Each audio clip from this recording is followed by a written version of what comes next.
When it comes to business and business owners being blindsided by non-payment, it's not just jargon, it's real. Businesses feel disempowered, they feel frustrated, they feel angry, and it matters to them. March 2022 was a day that I will never forget. Woke up early in the morning to the sound of a thump above me in the bathroom. I went upstairs to find that my husband had passed out on the floor. After further diagnosis, we discovered that he had stage 4 cancer.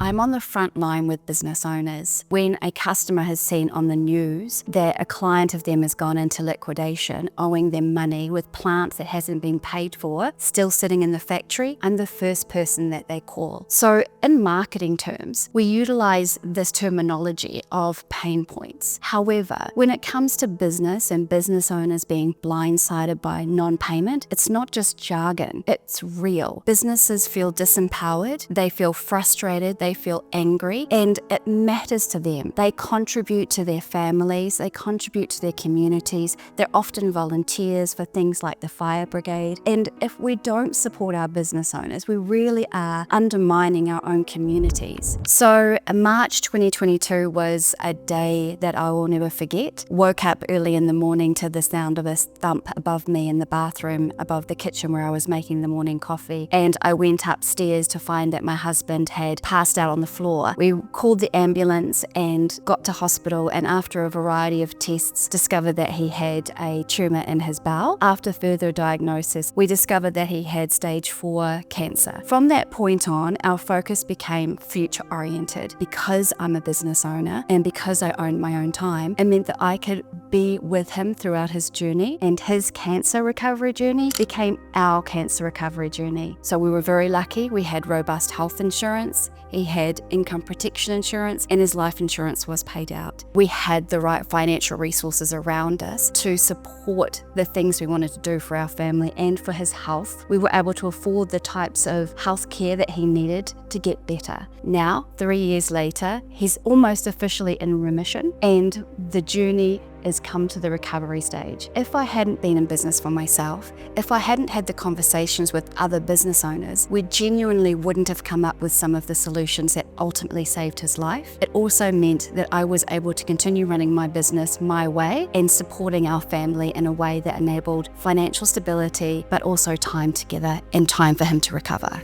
So generally speaking, people are coming to me because they've experienced some level of slow or non-payment, and they really are wanting to re-empower themselves and give themselves some tools and some pathways to move forward and resolve some of these non-payment situations and learn from their mistakes to strengthen their business moving forward. So what it looks like to work with me is sitting down, rolling up the sleeves and getting in amongst the muck. We're really diving deep into what's going on in their business, what's been their experience. What I also want to understand with business owners is what are their normal processes? Who are their clients? What is the type of risk that they're taking on board? What are their processes that they currently have in place to reduce that risk? For example, are they asking for a deposit?